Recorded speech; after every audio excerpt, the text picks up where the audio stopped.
What's going on, everybody? Welcome back to the Thomas FreeMe TV and podcast show. As you can see, I changed my look around a little bit, enhanced it a little bit, so your eye can be appeased. I hope you guys see the changes that I made, and it looks a little more professional. I'm just trying to step my game up a little bit. So today I had a special guest by the name of Lakeisha Tureaud. And she is a representative up in Flint, Michigan, running for city council. Her and I just have a little discussion. It's a really good discussion. We get into Flint, we get into the water, we get into how the attorneys are going to get a very large lump sum of money, millions and millions and millions, where the residents of Flint get $1,000 each. So she goes into that. She goes into where Flint is at today, the ambiance, if you will, of the city of Flint, and she goes into who she is and her life and such. Whether she knows it or not, but she is the first representative I'm having on the show. You guys know what I'm about. But while I was up in Michigan, I saw her. I saw her work the crowd. I saw her with the people. And I wanted to know more about her. She seemed like a very genuine person, very humble, very down to earth. So I wanted to have her on the show, and get to personalize with her. And her background was surprising, so it just reinforced the fact that I'm still a good judge of character as it appears. So let's hear what she got to say. Lakeisha Tureaud.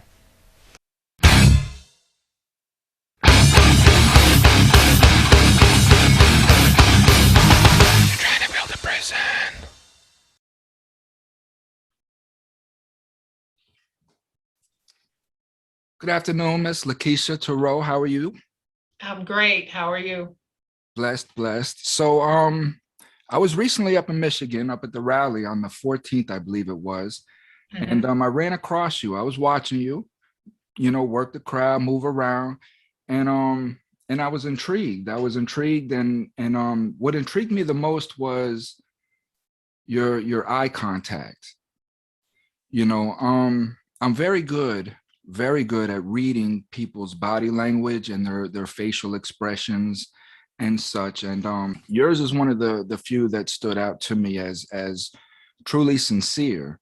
When you were talking to people, you were intent, you were very attentive to what they were saying, and you were receptive. So I found out who you were, and we connected, and here we go. So I'm really interested in who you are. Okay. Well, I am definitely a sincere person because my life has been a life that has not been easy. It's been struggles along the way. I am born and raised here in Flint, Michigan. My mother did not graduate from high school, and my father was in and out of prison. So my plight or my goal is to help people who were in situations like I was in but didn't know how to reach out to people, or I didn't know of any help out there. I am definitely trying to be a resource in the community, to be that assistance, that help. I'm working on several things in the community, and prison reform is one of them. As a child, I didn't understand why my father was in prison because I always thought he was a good guy. Why would he be in prison? He's a good guy. Hmm. And a lot of times the system leaves out the children, the ripple effect. It's not just about the person who's incarcerated, it's also about the family members they leave behind. And kids that don't understand, why is my mom or my dad in prison? They're good people. So I am definitely sincere about this. It's something dear to my heart. It's something that I had to struggle through. And from your testimony that once you go through something, your heart changes and you really have a sincere desire to make a difference. So that is definitely who I am. Like I said, I'm born and raised here in Flint, been here all my life. I work with the mental health population. I'm a mental health advocate first and foremost, because I do not believe you can change the mind or change crime without changing the mind. Everything revolves around mental stability. So that's me in a nutshell. I don't want to take up too much time talking about me, but I am definitely looking to make a change in the community, looking to make progress. Oh, I'm sorry, my son. I'm sorry. It's okay. I am definitely looking to make progress for the residents here in Flint and people who have experienced incarceration. So that's who I am. So let me ask you, Lakeisha, you know, as a young female, a Black female at that, in you know, in the area that you were in, how, going through what you went through in your childhood, like, how did you stay on the straight and narrow? How did you end up being where you was at? Like, what kind of, at what age would you offer advice to a young girl, whether she be 13, 8, you know, whatever, like the transitional period in your life where you just decided to go one way versus another? What would you tell that girl? I think at any age, you can change the trajectory of your life if you're not on the right path.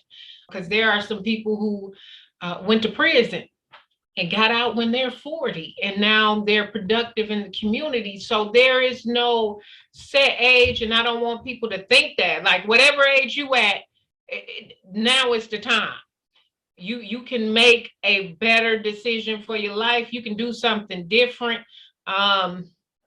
Myself, I was young when the one thing that changed me or changed the direction of my mindset is that I played basketball. And my coach, Tanya Edwards, shout out to Tanya Edwards, who just won a championship with the WNBA. My basketball coach, who was definitely influential in my life, along with Michael Thompson, and Eddie Day. But I had people in my life that taught me discipline, and I desired to play basketball so bad that I started doing better in my schoolwork because I wanted to stay eligible. And by going to practice, by being involved as a team, by knowing it wasn't all about myself, I started to see that things could be different. So it was definitely a organized sport that helped me get myself back on track. I wanted to do better in school because I needed to stay eligible. And they began to teach me certain skills of discipline and dedication. And anybody who has played on the team, you know, the team members, just like gang members, they become your family. And you want to do better for them, not only yourself. So that changed the direction of my life. And you know, I knew at a young age that I wanted to be different than what I was seeing in my community. I knew I wanted to be influential because I had been through so much that I wanted to help people who might have experienced some of the things I've experienced and didn't have an outlet. No, that's cool. You know, my daughter rings a lot of that within herself too, going through what she's went through in her life. You know, I left her when she was 6 months old. I came back and when she, you know, she was 13, but she's been surrounded by a lot of chaos in her life. And I see that she don't want that for herself.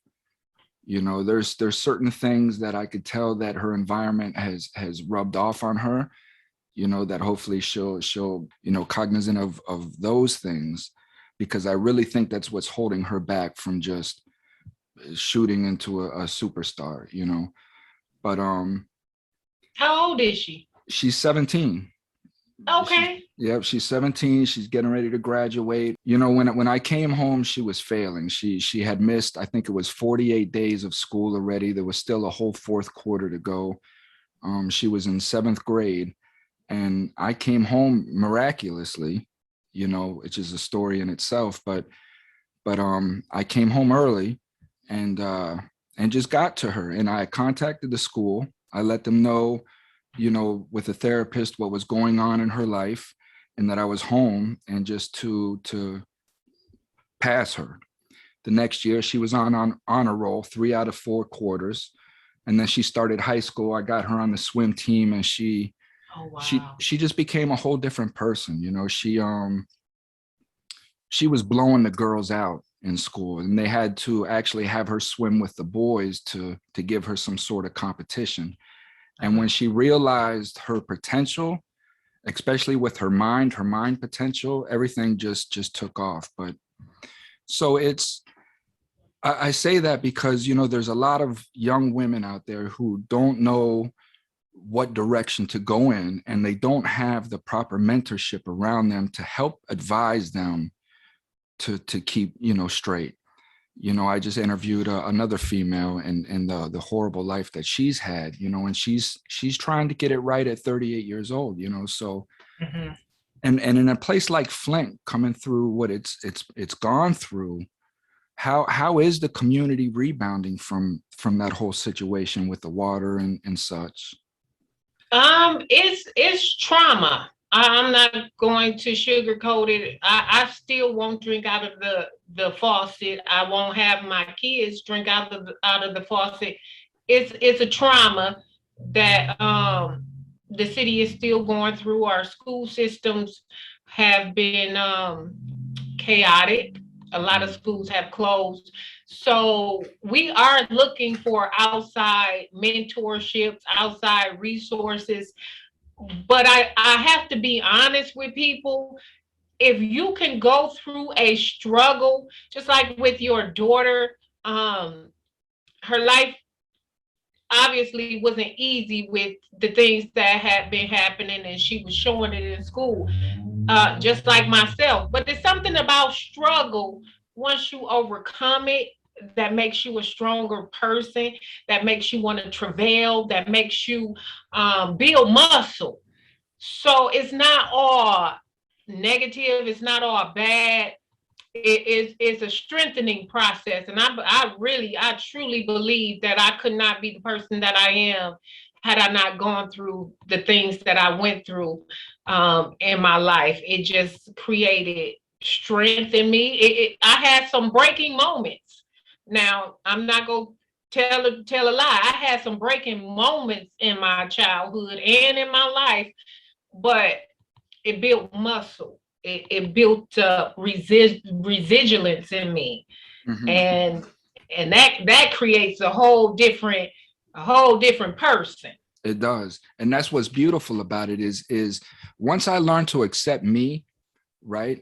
Once I learned to just love who I was, truly love who I was, where I could look myself in the mirror, look myself in the eyes, and vocalize the fact that I loved me and feel good about it. Once I could do that, then I knew that I could accept everything in my past, because everything, all those decisions and experiences made me the person that's staring back at me in the mirror. Right. So you have to accept those. If you truly love who you are, you have to accept everything that created you and know that you can make better choices moving forward. So like you said, the person coming out of prison now at 40 and such, it's never too late. No. It's never too late. It's never too late to start loving yourself. And when you do that, things will change. So absolutely. What do you see yourself doing for Flint? You're running for office, an office position. Explain that a little. I am running for 7th Ward City Council. I keep telling everybody, for whatever reason, my path has been the underdog. I was raised, I'm the only one that's running that was raised here in the city of Flint that did not have a privileged life. I had a lot of hardships. I was a single mom at an early age, 18, and I had to fight for a lot of things that I've obtained. But I feel like that's Flint. That's a lot of what the Flint population has had to endure. But I overcame a lot of things that happened in my life, happened in my situations, and I'm here to let other people know we can do this. We can progress. We can make better decisions, and we can overcome crises that we've gone through. I own and operate 4 mental health facilities here in the city of Flint. And when I first tried to open up my first one, I was told I couldn't do it. It'll never happen. I actually had $500 in my bank account. But I had a person who said, it's something about you, and I'm going to give you a shot. And gave me a chance. And because they believed in me, I didn't want to let them down. And I didn't want to let down the community. So I worked hard to build up the business. Now I have 4 facilities here, and I'm definitely making progress in the mental health and the homeless population by housing folks who other people wouldn't normally house. So I'm just looking to be a benefit, an asset to the city, so we can move forward in any way we can. No, that's cool. And there's definitely something about you. There definitely is. I'm the dude, whoever said that was spot on, and well, thank you. What you're doing is what I'm trying to get everybody to do, is just to get up. If you know that you can be part of your community in some way, if you know that you can get up and help, but you'd rather just, sit and watch football or sit and just do something besides being productive, we have to stop that. We have to stop with the distractions, and we have to get involved in our communities somehow, some way. And so I applaud you, Lakeisha, for just finding where you can fit in at, you know what I mean? And having the courage coming from where you came from, the background, the stigma, everything that comes with that, to have the courage to put your life in a public fashion and open yourself to say, this is who I am, you know what I mean? And this is what I can do. So how receptive is Flint to you? They started off not very receptive because I'm a write-in candidate. And everybody knows the statistics on the write-in candidate, but there's statistics on people coming out of prison that says you don't have a chance to be successful. There's statistics coming out of people who's minorities. I don't buy into statistics. I try to break the norms, and that's what I mean about a strength that you gain from going through something. You're able to withstand some of the storms that come up against you because you look at that and be like, I had it harder than that growing up. I don't care about what you're saying. I had to deal with this, when I was in prison or whatever. So it's just some stuff that you just look at and you're like, okay, here's another trial, but I can get through it. And that's basically what I've been doing. I've been looking at it as a trial. It has not been easy. No, but I've been working. Like I say, the hardest part about success is overcoming your fear of failure. And that's and it's just the fear of the unknown. That's our greatest fear of mankind, is just the fear of the unknown. How you battle that is with education. So again, if there's things out there that is roadblocking you from achieving some sort of success, just arm yourself with education as much as you can as far as what it is that you're trying to achieve. And that will give you the confidence. I had to strip myself completely down. I had first to accept the fact that I was ignorant.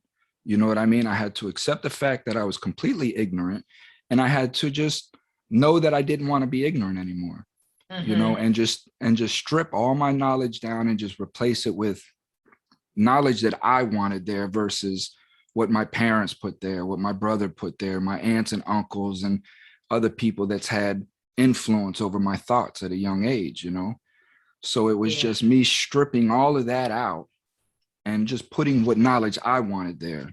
And everything changed, and if anybody can do it, if I did it, anybody can do it. I know we say this as a cliche, and when we hear it, it's kind of funny, but when it happens to somebody and they say it, it's genuine. you know, because people like us, where we came from, we just don't, this just isn't luck that we get here to this position and do the things that we do. You know, just overcoming, again, like you say, the stigma of your father being in prison and you coming from a quote unquote crime family, you know, and me doing the things that I've done in my past. It's just doing it. Again, having love for yourself, which is a wall of defense against anybody that brings anything negative against you. If anybody comes and tells you you can't do this, I love myself and I know what I can do. You know, so I value your, you know, I thank you for your opinion, but it's not valued, you know. So exactly. What can we do as citizens, we the people, because I'm a big proponent of uniting America. You know, it's one of the reasons why I came up to Michigan and spoke to the people up there, was to try to bring awareness. Again, we have to bring our communities together. You know, when an issue like what happened in Flint happened, the whole country should rally behind Flint. And it did somewhat for a short change. But once the publicity died off of it, are you guys still receiving help up there? Or was it just coming like a one and done thing? We are still going through the lawsuit for them to even compensate us as residents. And with the lawsuit, the attorneys get approximately $645 million. I believe that's what it is that they have on the table. But out of that, homeowners only get up to $1,000. And my father, which was a big influence in my life, excuse me, he died of lung cancer and he had lesions on his brain from the water. So that is something that you can never compensate, but to only say as a resident you get up to $1,000, but the attorneys get millions, we feel slighted. We feel like there's no justice. So they don't have some sort of like tier system set up to where, like, say if there was a death in the family, they get approximately this, or, you know, if it's supposed to be, but if you go back and look at the medical records, because McLaren Hospital was a part of the lawsuit, first of all, and they controlled the records and a part of the lawsuit, and they just pulled out of they were initially going to put in $15 million to compensate residents. They just pulled out of the lawsuit and saying that they don't want to do that anymore. So if you have the people in power controlling the narrative, you get no compensation, really. Basically, that's what it comes down to. So we still fighting for that. It's really no justice and certain things like that unless you have died and they diagnosed you with only legionnaires. My dad also had lung cancer, so they're saying, well, maybe it could have been from the lung cancer, but whatever the effects was, he was affected by the water, drinking the water. So well, that's what I was going to ask. Like, how honest is the, you know, the reports, you know? I don't think they are, and that's what I'm saying right there. That if you have the people with the money controlling the narrative, right? Then they're saying you just get what you get and move on. Mm-hmm. Yeah, we see a lot of that going around in the country, you know, with COVID and such as well. Yeah. You know, well, what can we the people do for Flint in this instance? I mean, you know, what can citizens that view this around the country that want to help, what can they do? I'm hoping that people will keep us in mind, still keep us get involved. I am running for office to be a voice for the citizens of Flint, because there were some people that's currently sitting on council seat that made decisions to switch the water pipelines without looking at the cost. And now I have lost big. I have two children that were drinking the water that may have effects long term from the lead. I have my dad who had to endure pain and started going through dementia from the lesions on his brain. So I'm just hoping that people still keep us in mind. I want to be a voice because the one thing that my dad did teach me, coming from a life he came from in and out of prison, is that he wanted me to be a fighter. Regardless of what you do, be a fighter. He was a boxer. He was also a Vietnam vet, and he boxed in the military. So the one thing he did teach me to do is to definitely stand up for myself and be a fighter. And Man's man. you're right. I want to be a voice for people who feel like they don't have a voice, for people who feel like they can't speak up and speak out. That's what I want to be, that voice. How much corruption do you think we're dealing with up there in Michigan? Um, you'd never know until you really get in the middle of everything. But I can tell you this, the more I get involved in politics, the more disappointed I am with leaders that I thought were role models to me. The more disappointed I am with organizations that I thought really had the community in mind. It's not a it's an awakening for me, to be honest. And how do we know that when we get you into that seat, that a year, 2 years, 5 years, that pressure isn't applied to you? How do we know that backbone will stay strong? You'll never know. It's like a marriage. You get married not planning on getting a divorce. You really believe in this person, but you have to hold me accountable. A lot of our community don't hold people accountable. You just take their word at face value. You're not vetting these people. You're not trying to look at the background of the folks and see if they really dedicated to the community. You might can go off education. Somebody has a political science degree. They're a politician, but are they for the community? Mm-hmm. There's other resources, because I deal with prison reform quite a bit. I know very intellectual folks that have come out of prison, but because you have a stigma on you and you really are honest and for the community, people don't want to give you a chance. You have to really vet people and look into folks and hold them accountable. If I say I'm going to do this, hold my feet to the fire. That's all you can do. You can't make me do it. What can we do? Because we feel hopeless. We feel hopeless because we get these representatives in office, and then it takes a miracle to get them out. It takes almost a whole state to sign, to get these people out. And then some of them are life terms. Look at these justices. Look what's going on right now. Right. They haven't heard any cases all year, but 2 or 3 little cases. Nothing really significant. They're not doing anything. We're in this time right here is the worst time that I've seen in my life, as far as tension amongst just people in, the communities, as far as just unsurety, as far as untrust, and people are becoming very, very, very secluded.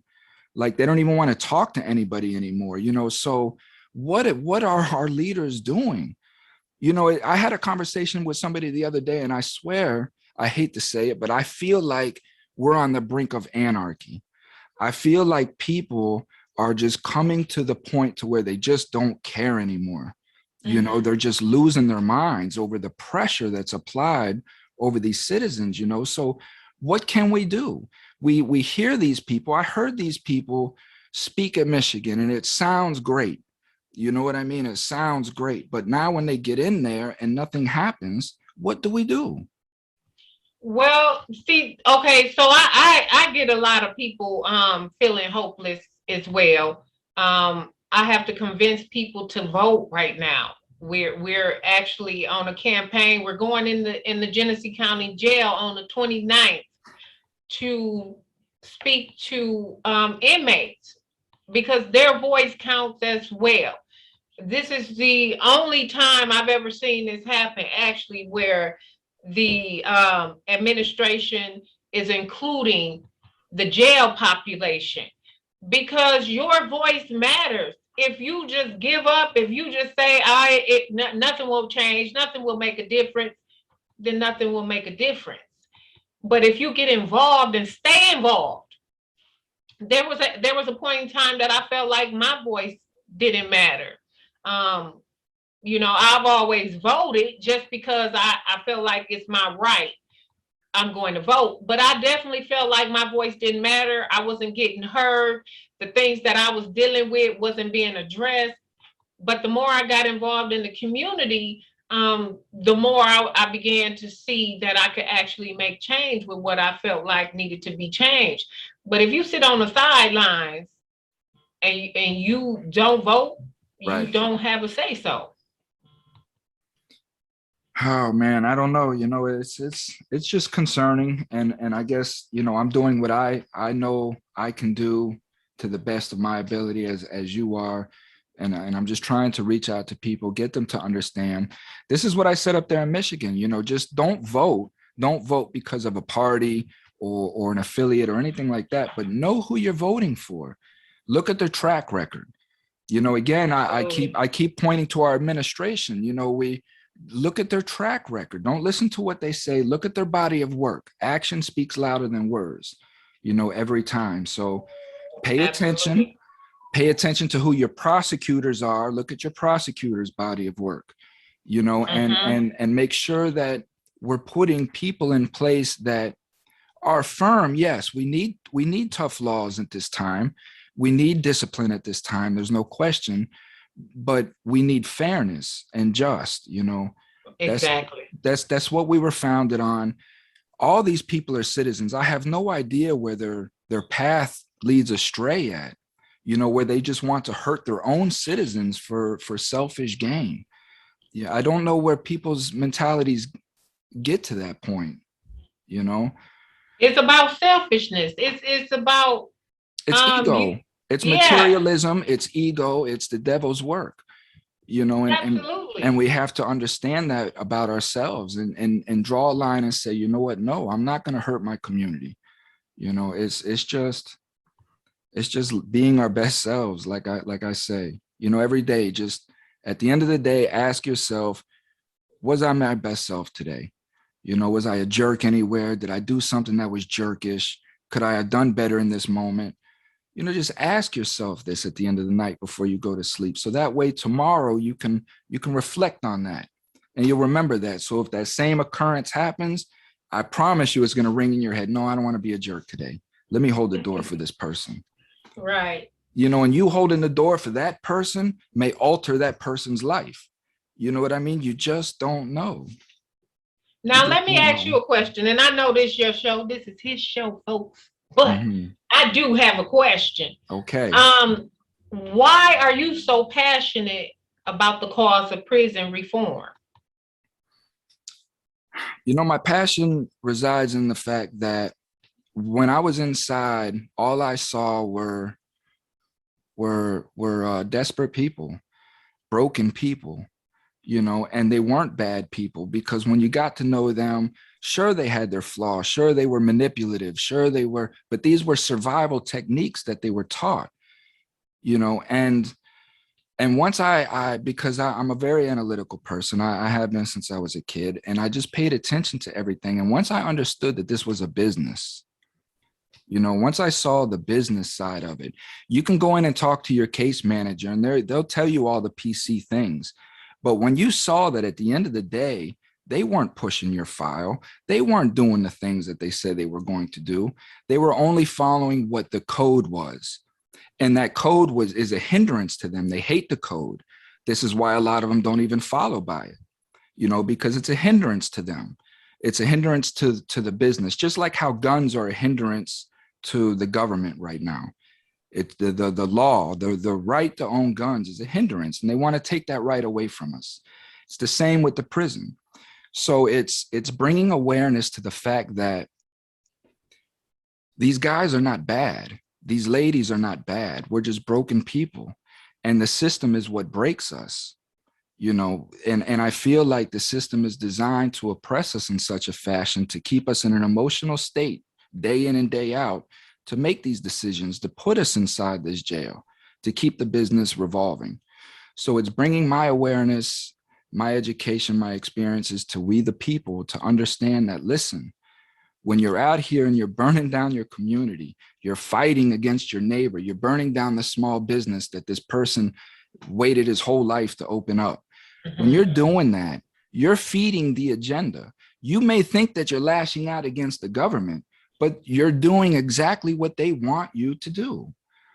We have to stop. When the government does what they do and we all stand up, you know what I mean? And kind of like a sense of where Malcolm X in the movie, walked up in front of the police station and he did his little, this, and everybody just turned and walked off. Until we, the people, get in that sort of fashion, right? Nothing's going to change. The business is going to keep running, and Jeff Bezos is going to keep running his Amazon. Nothing's going to change. You stop buying Amazon, Jeff Bezos will change his business model. But you going there with picket signs and yelling at him is not going to do no good. So I'm here to just bring everybody together to understand we all have been, if we've been living in poverty, under stress every day, struggling, we have trauma that we've been dealing with. So we have to understand that when we're in 7-Eleven and somebody's calling you a name, just understand he's having a bad day. It's nothing personal. This guy don't know you. You don't have to stand up and bow your chest up to him or shoot him or his car, nothing. Just let him go about his day. When I see somebody driving erratic behind me, I just get out of the way. Obviously, this person got something going on in their life. I just get out of the way. I'm not trying to film him or flip him off or pull over on the side. I used to, but it's just these little things, so that's why I do what I do, Lakeisha. Just try to bring awareness to the people, man. I love the people. I love America. Right. And you create some strength with the struggle. And after you've struggled through certain things, some things are just minor now. Like, I don't have to deal with that. That's minor now because you build strength. And I actually can see that. And that's why I wanted you to answer that question, for people to understand that it is definitely power in a struggle. If you utilize it, learn from it, and grow from it, it's power in your struggle. Absolutely. And we can pass second chance, we can pass good time, we can pass all these things. But if these men and women are not being welcomed back into the community with open arms, it does no good. The pressure, all it is we're just rushing these people out to apply pressure back to them to send them back. You know what I mean? So the community businesses have to open themselves up, which they are. A lot of businesses are opening themselves up to felons, giving them shots. I would like to create some sort of agreement between big business that have been capitalizing off prisons, have been using prisoners, marketing off prisoners. I would like to see big business step up and create programs inside of the prisons that establish some sort of training for these people so that when they come home, because they've already been working for the business, they already know the business model in some sense, right? So when they come home, they can go straight into this business. There's a lot of businesses out there that capitalize off prisoners, but when they come home, they can't even get a job there because of their criminal convictions. So again, a lot of these things have to change, and we have to welcome the prisoners back into the community, and that's the only way it's going to change. So again, my moniker is I don't negotiate with terrorists. I will not bring senators and things onto the show for the most part unless they have a body of work of showing that they really care about the people. I'm not going to bring anybody on the show to fool or deceive my people because I'm building a unit of trust. And when my people watch this here, I want them to know that they can trust the people that I'm bringing on. So like you and I discussed on the side, if you're lying to the people and you're not really putting the effort into building America and making us, we the people, strong again, then you're tearing it down. Isn't that what they say? Mhm. If you're not my friend, you're my enemy. That's what they say. So, That's what they say. Lakeisha, I'm gonna And let so you get that's back why. to. Go ahead. Go Oh, ahead. I'm sorry. No, I go. just I just want to make sure we get out that the people have to hold folks accountable. Don't believe that one person can say, I can't fix everything. You can't fix everything. And any candidate that comes on, or senator, president, that tells you it's all in me, I can fix it, they're lying to you. Hold people accountable and make sure that we're doing the job. That's right. We need terms. We need to push for terms. We have to apply some pressure to them and let them feel the pressure of the people coming down, and things will change then. When you talk about putting in terms, things will change. Things will change real quick. So Lakeisha, I'm gonna let you get back to doing what you do. Girl, I know the Thank you. community needs you. Any shout outs? How can people get a hold of you if there's a lost little girl out there don't know who to turn to? How can somebody get a hold of you? Definitely can contact me via message or Facebook under Lakeisha Tureaud, Tureaud, and my phone number is 810-394-7846. My email address is God Mm, love Love mm-mm. Glove at yahoo.com. God love glove. And just reach out to me. I'll do the best that I can to help you. Mm-hmm. Three of the most powerful words in the universe. You got them in your email. Okay, I I see you. had to, I had it was a point in my life where I had to remind myself that God loved me. So that's my email. God love glove. Man, that's beautiful. So Lakeisha, stay safe, please. Take care. And anything Thank that you. anything that we the people can do for Flint, just let us know, and we'll see what we can get started, you know? Appreciate you. Yeah. Have a To the blessed community day. of Flint, man. We love you. Stay strong, okay? Thank you. All right. Take care.